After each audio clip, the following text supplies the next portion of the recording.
So I was reading this week about a woman who is a newlywed, and she was writing in on one of those Dear Abby kind of places where it's like, I need some help. And here was the story. She said, "It's my first year of marriage. I'm trying to navigate a tricky mother-in-law situation," she said. And by the way, I apologize that when I talk about this, a lot of the examples are mothers-in-laws. I'm sorry about that. I don't choose that. It's just that there are a lot of stories about them. So do not take it personally, okay? If you're mother-in-law, don't take it personally. So this is just the story I read. So she said, "My mother-in-law asks for help constantly, and she will not tolerate being told no. She becomes passive-aggressive if I say no, or she can become mean. And she's made me cry. So in the last month, I have involuntarily," not sure about that word, "I have involuntarily assisted her in planning a surprise birthday party for a woman I've never met. My husband and our toddler even traveled 4 hours away to attend the party because she would not take no for an answer for a woman they'd never met. Now she's asked that I help her make a scrapbook for the same stranger using my wedding photos, which will involve hours and hours of work." And on it goes. And she's like, "Help, help." I read the story and I actually felt really sad because obviously there's something going on with her mother-in-law, but the reality is this is her deal, right? I mean, I think all of you listening to this are like, okay, she needs to learn how to say a clear no and enforce it, right? Or she's always going to be in trouble. And it's very easy to stand here and say that and very hard to do, right? Do you have any people in your life that are hard to say no to? Any people in your life that they plow right through your no and they just keep pushing and pushing and they don't take no? I mean, that's what she said. She will not take no for an answer. All of us have situations like that, right? All of us have people that we can think of that are like, oh my goodness, not them. Like, they just don't take no for an answer. And so what do we do in those situations? Because it can be so stressful. And many times, for those of you who are followers of Jesus, there can be other elements wrapped up in this. It's like sometimes we think it's wrong to say no as a Christian. We have to say yes to everything, which is, of course, impossible. That can never happen. And there are a lot of reasons why we struggle to say no. For instance, some people struggle saying no because they just don't want to disappoint anyone. Does that show up in your life? I just don't like disappointing people. Some people struggle to say no because when they say no, they feel guilty afterwards. Ever felt guilty after saying no to somebody? Some people struggle to say no because they're afraid of other people's anger. Have you ever seen anger when you said no to somebody? Ever have somebody get mad at you when you said no? I mean, all of us have experienced things like this, and so it makes us really tentative and gun-shy, and it's like, how do we say no and enforce our no's? And because we have a hard time with this, and this is a real big problem in America right now, because we have a hard time with this, we spend time around people we don't want to be around because we can't enforce that no. Or we give money and loans to people that we don't want to give money and loans to. You ever had that happen? Because we have a hard time saying no. We buy presents like she did and do work for people that we don't want to do it because we have a hard time saying no and enforcing the no. Super challenging. Now again, some of you personality-wise are sitting there going, I don't even understand this. This is not a problem for me, right? Because there's a personality divide on this one. Some of you are like, I don't get this, just say no. It's no big deal to me, right? But even if that's where you're at, I promise you there are people in your life that you care about who do struggle with this. So we're in this series, and it's all about stress, answers for the stress and strain of life. And we're going to talk about how do I get better at saying no? Because that can be a real challenging thing. So I want to ask you to open your program, and inside you will find these notes. Grab your notes, grab a pen. There'll be some things you can write down as we go through this. And of course, welcome to those of you who've decided to watch us online today. Glad you're there.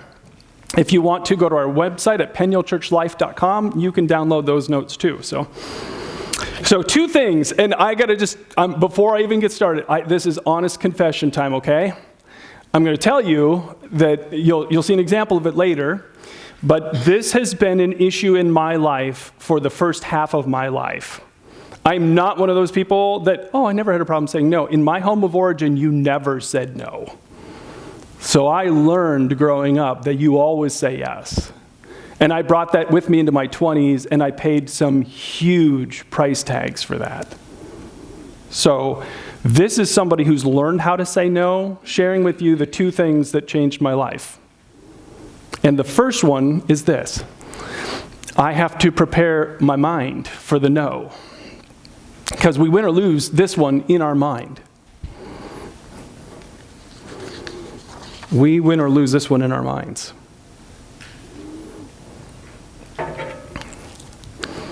I read about a woman she ran her own consulting business and very successful. And one day she was contacted by a company that was over an hour away, and they wanted to hire her to come in and do this series of consulting events. It was going to be a really good paycheck for her. But she said when she was negotiating with them, they were hard drivers. You ever try and negotiate with somebody who is a hard driver? She just couldn't win on anything. They weren't going to pay her mileage to and from the event. They were compromising on all kinds of things that she didn't want to compromise on, but it was still going to, but she said yes because of two things. She was still going to get a nice paycheck, and she also felt like she could add a lot of value to their need. So she's like, I want to help them. So she agreed to their conditions, but she felt bad about it because she's like, so hard to say no to these people. So she sends them the contract, sends them the invoice, and then as the days go by and get closer and closer to the day of the event, she hears nothing from the company. They don't pay her, they don't sign the contract, they don't pay her invoice, they do nothing.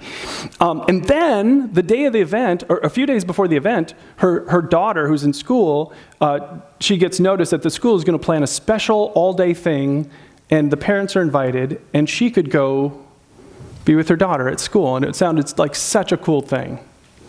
And she was feeling more and more uncomfortable the closer she got and heard nothing from this company, no matter what. So finally, the day before, she has no signed contract, she has no pay, no invoice paid, and so she said she sat down at her email and she typed up a very short email saying, thanks for this offer, but I've decided to rescind my offer, and I will not be showing up. So it was like a few sentences, and it took her an hour to type it because she was so upset about saying no. Then she said after she typed it, it took an hour more before she hit send. She literally sat at her laptop for 2 hours before she finally hit send, and then 5 minutes after it was sent, her phone rang, and it was the company. And this woman on the phone from this company was so angry. Immediately she felt defensive, and on the defensive was like, how can you cancel the last day? And she explained, you never signed my contract. You never paid my invoice. This isn't a charity. I'm a business, and I get paid before I do the work, or I don't do the work. And so she stuck to her guns. This woman just went after her for 10 minutes and then finally just hung up on her. And so she, kind of took a breath and sat back, and she said this, I felt so guilty about what I had just done. She felt guilty about saying no to these rude, pushy people. But she said, what really bothered me is why had I felt guilty for not wanting to say no in the first place? Because that's when she wanted. When she initially was contacted by them and they were pushing through her boundaries to begin with, she wanted to say no then, but why couldn't she? That's the key question. For some of you who really struggle with the no, or if you have people in your life that you care about who struggle with the no, that's the key question. Why is it so hard at times to say no? Why is it so hard? And I've told you, it always begins, we win or lose this one in our mind. For years, probably about 15 years, I've taught you something called the ABC model. And this tells us where our emotions come from, and it also tells us why we can't win in our minds. So the ABC model is this. There's an activating factor, something happens. So let's go back to that daughter-in-law who's dealing with that situation with her mother-in-law. My mother-in-law wants me to plan and help pay for a party 4 hours away for a complete stranger. That's the activating factor, right? In that opening story. B, a belief is formed. And so in the daughter-in-law, there's a belief. And by the way, your beliefs are instantaneous. You do not sit down and think about your beliefs. Your brain is incredibly fast. Beliefs form like that. And we don't always catch them at the belief level. We catch them at the emotion level. So belief is formed. Oh, it's wrong to say no to family. I have to help her. She'll pout or say mean things to me. I don't have the right to say no to her. And so these underlying beliefs are in her mind. And so there's an emotional consequence. She gives in, right? There's always an emotional consequence. She gives in, and then she feels guilty if she ever does say no. She feels disrespected by her mother-in-law, and she feels completely taken advantage of. So what I've taught you for years is you pay attention to your emotions and back up and ask, what are the underlying beliefs that I have that are creating this emotion? Because what's going on in your mind is creating your emotions.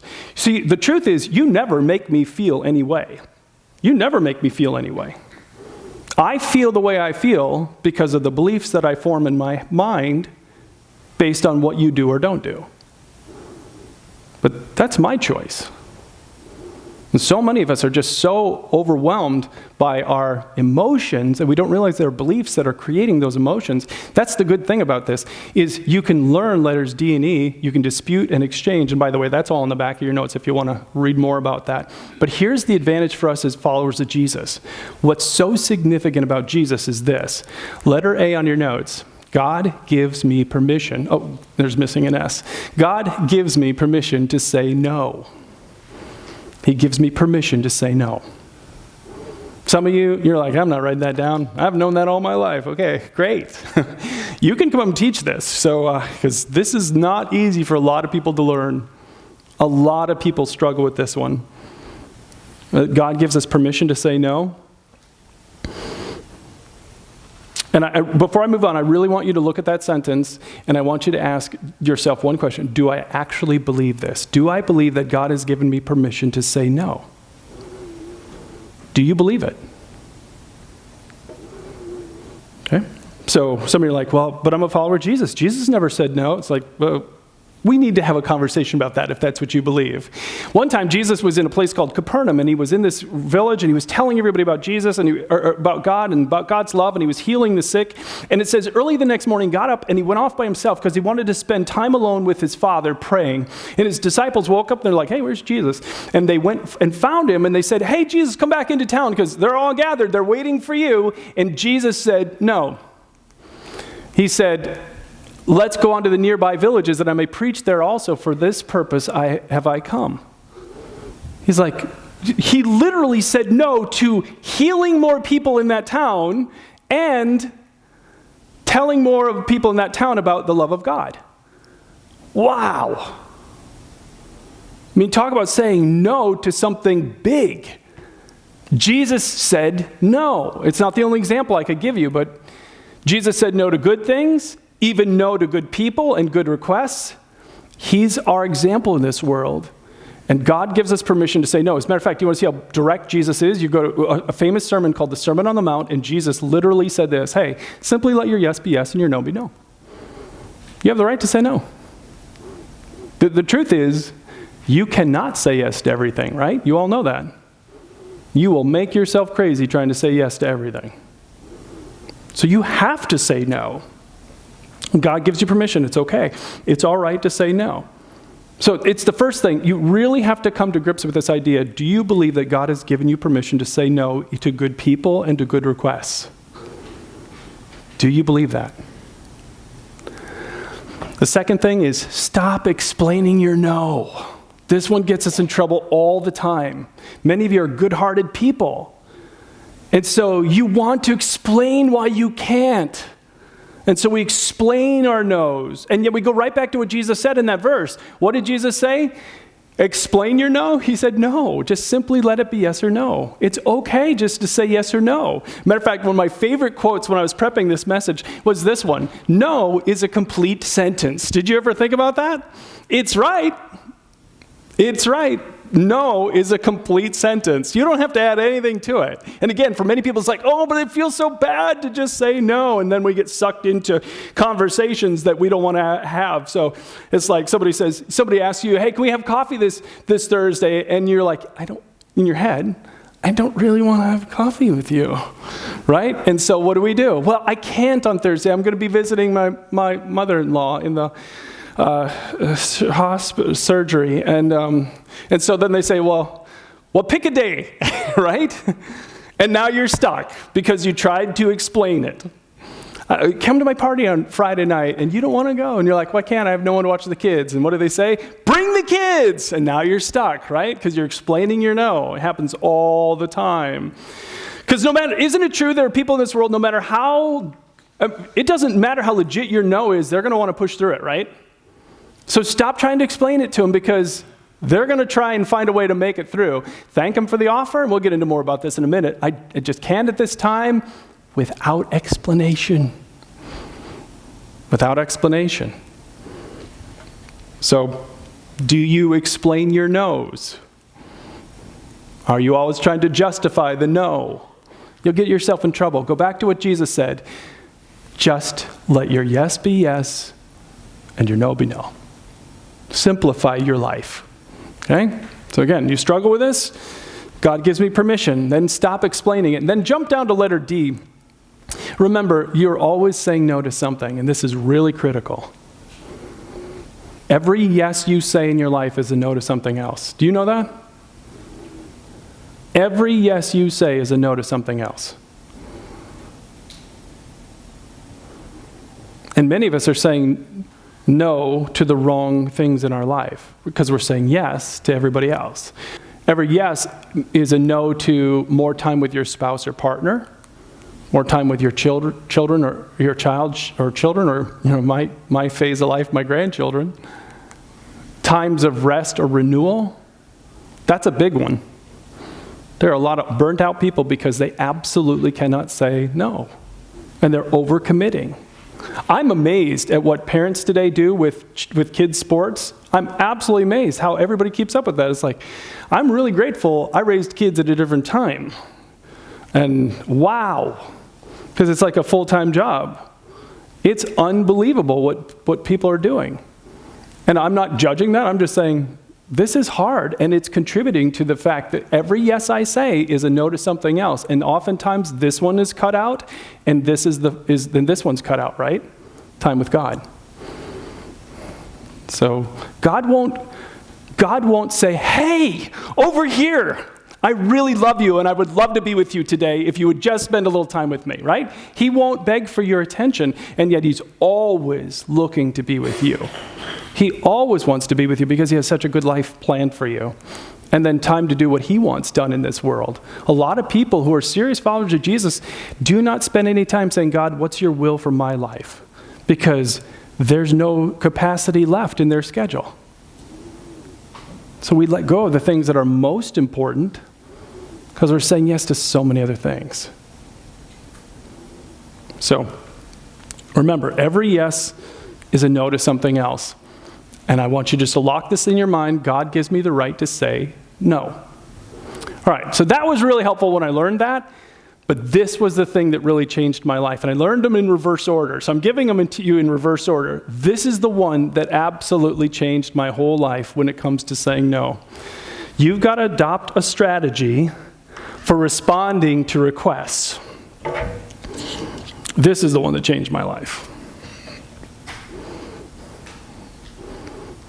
It is critical for me. I lock it in my mind. Yep, God gives me permission to say no. If you're upset, but God isn't, I'll choose God. He wins. So I'm okay with that. But this is the first thing that I ever learned that changed my life on this. So let me give you some context so you can understand why this is such an important subject. Like I said, I was raised in a home where no was not allowed. You were never allowed to say no. Your opinion didn't matter. It just mattered what Dad wanted, period. That's what you were going to do, and there was going to be no argument.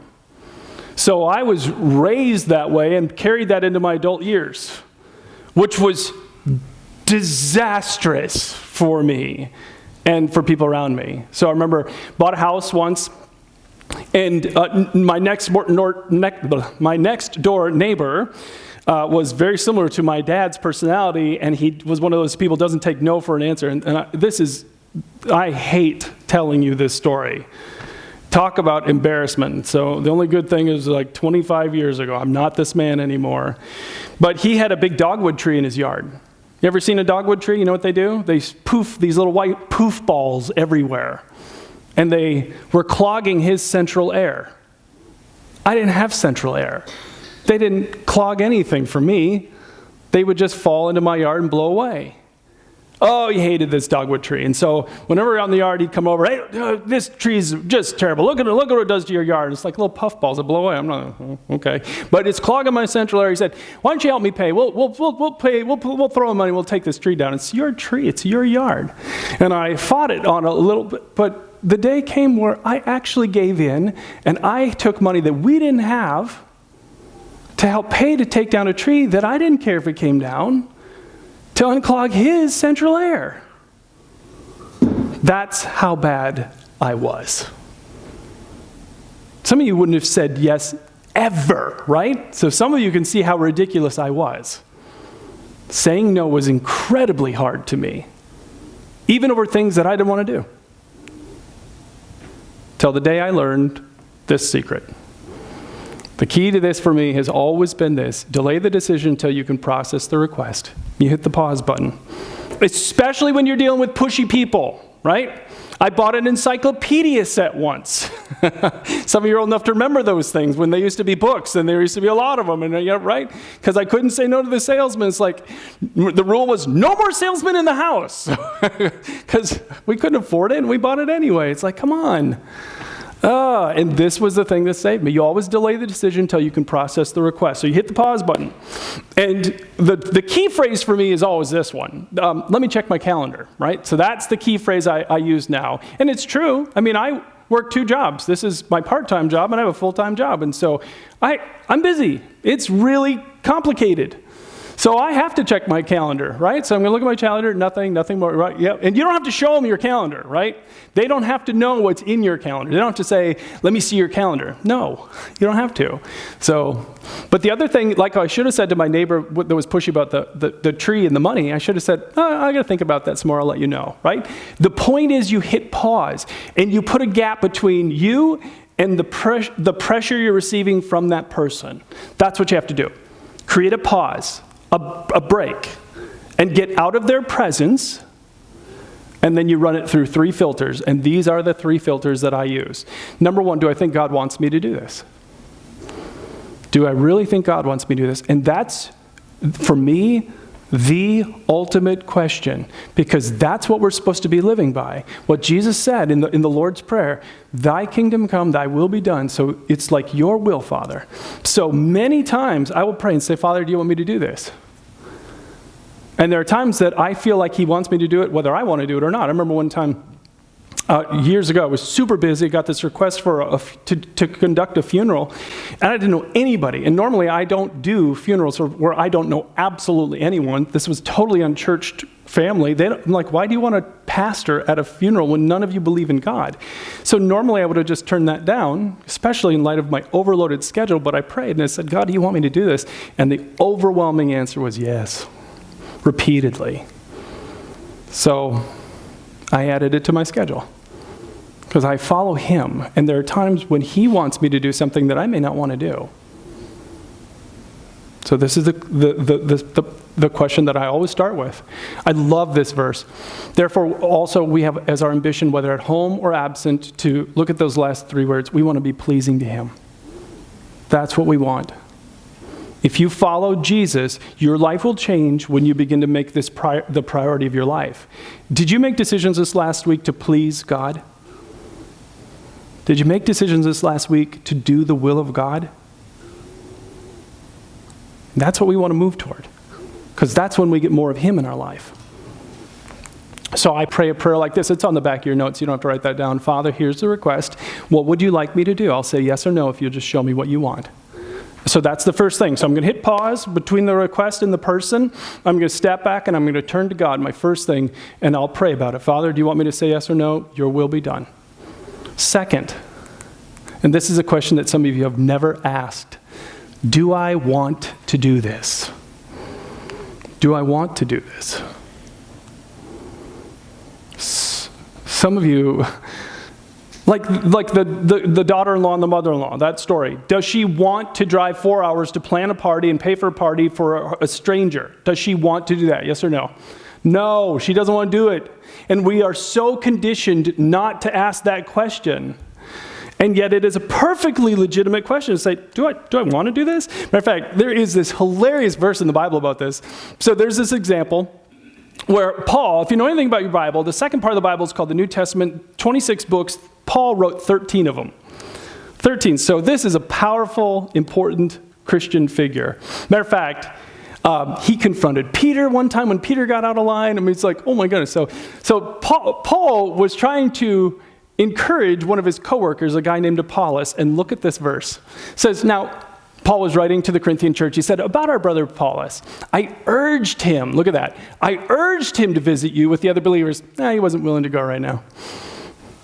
He said no to the Apostle Paul. And Paul said, I urged him. So it wasn't like, hey, Apollos, you want to go with them? They're going to go over and encourage the Christians in Corinth. I'd love it if you went along.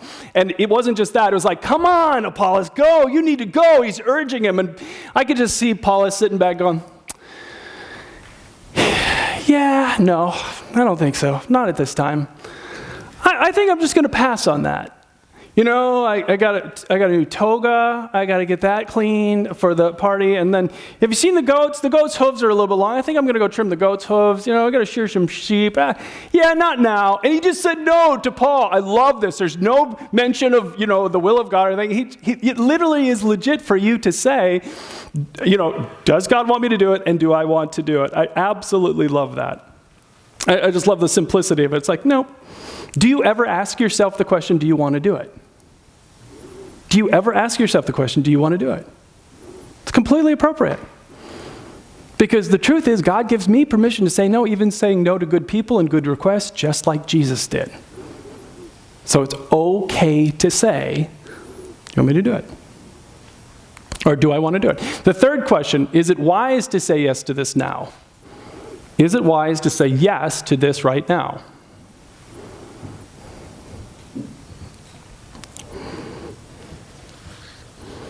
In light of everything I have going on in my life, is this really the wisest thing to say? So, let me show you the verse. Look at this. Wise people think before they act.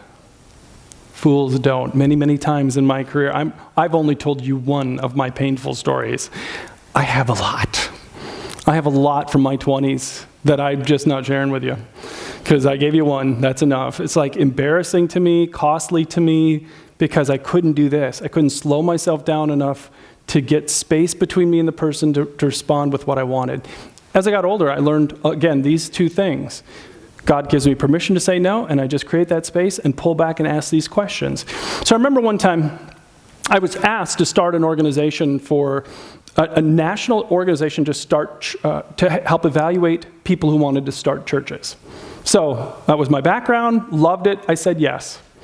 So we spent a couple of years, my buddy and I, building this thing, and it really got big. It was really rolling good, but it got to a point where I knew in order for it to go to the next level, I was going to have to really commit time that I didn't have to this. Because I had a full-time job, I had a young family, and I knew I was at the fish or cut bait mark. Either I was going to really pour energy into this, that would mean meeting with denominational leaders around the country, starting to build these alliances. I mean, a lot of marketing, things that I could have done, but I'm like, in light of what I have going on right now, is that the best decision to make? So it was super hard, because I loved it, to call my friend after a couple of years and say, I'm going to step back from this, and I'm not going to be involved in it anymore. I said no. Because when I asked the question, is it wise for me to increase my commitment right now at a time when I can't keep up with what I have? The resounding answer was no. Because remember, every yes you say is a no to something else, right? Every yes you say is a no to something else. And I wasn't going to do that. So, now, simple, right? So this is so easy to do, right? You sit here in this room and there's got no pushy people around you asking for anything. Everyone's great. So it's like, all right. So God gives me permission. I can say no. Great. And I'm just going to run it through these questions. If I feel pressure, I'm going to hit pause. I'm going to push back from them and say, I need to check my calendar. Or I'll get back to you on that. And you're going to step away from them and you're going to go through these three questions. It sounds so simple. Now, this part is simple. What's not simple is how they react to your no, right? Isn't that where this gets tricky? So let's say that you do this. You hit pause, you step back, you ask the questions, you're like, I don't think God wants me to do it. I don't want to do it, and it's not wise for me to do it. So I'm going to say no to them. So what happens when we say no? So here's what we need to just keep in our mind. You rehearse, follow through, and be ready. So this is what I've learned about this. You've got to rehearse your no, then you've got to follow through, and you've got to be ready for what comes when you say no.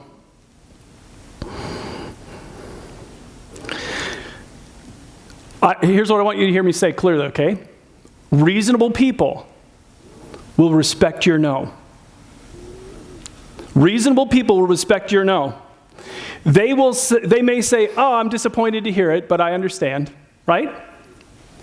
Is America full of reasonable people right now? A lot of unreasonable people in our world. And when you say no, they're going to turn up the pressure, right? That's what they're going to do. They're going to come at you again and again and even harder because they want you to do whatever it is that they want you to do. And many times people don't react reasonably. Somebody had kept a list of unreasonable things that they'd heard when they said no. Here, listen to this list. Some of these will sound familiar to some of you. You've heard them before. How could you do this to me after all I've done for you? It seems that you could think of about someone other than yourself every once in a while. Ever heard something like that one? Oh, boy. How can you abandon me like this? Or this one. Maybe after I'm dead and gone, you'll be sorry. Oh, my goodness. These are actual quotes. It's like, how can you call yourself a Christian? Heard that one. Doesn't the Bible say? And then they try and quote the Bible to justify you doing whatever they want you to do. You must have a real spiritual problem to be saying no to me. You have no idea how much I've sacrificed for you. Oh, boy. Right? So some of you, I can tell by your body reactions, you've heard some of these, right? They're very common, and all they are is manipulation. That's all they are. They're pressure and manipulation designed to tear down your no so you say yes, and you just go ahead with what they're trying to pressure you to do. So here are my very clear steps, okay? So you pick your polite no. I'm not going to say no the way you do. That's okay. Flip your notes over in the back and look at this at the bottom. I put about 9 polite ways to say no at the bottom. You pick whatever feels comfortable to you. I'm honored, but I can't. Isn't that a nice way to say no? I'm honored, but I can't. Okay? And look how simple they are. There's no explanation. Like the second one down, I'm at capacity right now and can't add anything else. That's what that daughter-in-law could say to the mother-in-law, right? She just got married, she's got a toddler. Don't you think she's probably plenty busy? 4 hours away to plan some party for a stranger? She can just say that when I'm at capacity right now, I can't add anything. Okay, so you pick the one that fits you. Whatever feels comfortable for you. It's because it's got to feel like it's authentically you. You pick your polite no, and then you rehearse it over and over and over and over and over and over again. You picture yourself saying it again and again and again. By the way, that's really important from the neuroscience field because your brain likes repetitious habits. So if you build that little rut in your brain will go to it. It's like, no, I'm at capacity right now. I can't add anything. There you go. And you just keep saying it again and again. You practice saying it before you even say it to them. And then you repeat it like a broken record. And then I realized kids today don't know what a broken record is. I'm like, as I was prepping this, I'm like, wait, they don't even know what that means today. Our generation, my kids, they never had record players. And so I'm like, oh my goodness, kid, you need to understand. If you're watching and you never had a record player, if you were here, you never had a record player, all of us old, my age, we remember what record players like. You put a record player on and you're listening to a song, there used to be these record clubs, but 10 records for a penny, and then they'd get you into these contracts. So I had lots of records. So, I remember when the records would come, it was all exciting. You put it on there until the day you scratched the record. So one of my first records was Michael Jackson, the Thriller albums, like, woo, put it on there. And all of a sudden, the day comes where you're not careful enough and you scratch it. And it gets to that song, so this is Thriller. And all of a sudden, it hits that scratch and it kicks it back. So it goes, so this is Thriller. So this is Thriller. So this is Thriller. So this is, some of you remember this, right? You remember this. And what did you do? You sat there annoyed till somebody got up and moved the needle. Because it wasn't going to stop, right? That's a broken record. I just realized nobody knows what that means anymore. It's like, that is it. And you have to be a broken record. You have to be a broken record when you're dealing with difficult people who blow through your boundaries. So you are going to repeat it like a broken record with no explanations. And you practice that. So the mother-in-law calls and says, oh my goodness, I've got this huge party, and it's my friend, you don't know him at all, but I want you to drive 4 hours, I want you to commit your whole weekend to this, I want you to pay money, I want you to on and on and on, and you say, okay, I pause, and you come back, and you're like, do I want to do this? No. Okay, so you call mother-in-law, and you say, you know what, I'm at capacity right now, I just can't add anything. And she'll go, thanks for giving it some thought, right? No, she won't. She's going to go, how can you say that to me? I'm your mom. Don't you know what I've done for you? And you're like, yep, I'm at capacity right now, and I just can't commit to that. Yeah, but this party's going to fall apart, and don't you care about my best friend? Don't you care about me? Don't you care about what's going to happen? And you're like, I do, and thank you for bringing that, but I'm at capacity right now. And I just can't commit to that. And you just say it at a broken record until, do you know the tipping point? If they start any kind of personal attacks. If she's like, you are such a selfish daughter. I wish my son, okay, then it's time to go, oh wait, I hear the dogs barking in the backyard. You don't have dogs. I hear them anyway, I better go check that. And say goodbye, right? So if they get personal, if it crosses a line into a personal attack, you're done, you hang up, you walk away. If you're in the room with them, you walk away. They don't get the right to say mean things, nasty things to you. You have the right to say no. You know who gave you that right? God. And they don't get to trump that. God gives you the right to say no. He gives me the right to say no. And if you don't like it, but God's okay with it, I'll choose God. Okay, so that's why you start here. And you develop these habits. So here's my questions for you as we, oh my goodness, I know people whose lives are so overwhelmed today, so stressed out, and this is their primary thing. They can't say no to people in their life. And I was there. I was in this boat. I want you to think about for yourself. Are you stressed because you've said yes too much? So the question is it really clear in your mind now that God gives you the right to say no to people? Jesus did. He said no to good things and good people and good requests. You have the same right. Because the truth is, you're not infinite, right? You can't say yes to everything. You can't say yes to every need in this world. You can't. You don't have enough time. You don't have enough money. You'll drive yourself crazy. So God gives you the right to say no. When you're feeling pressure, remember, hit that pause button.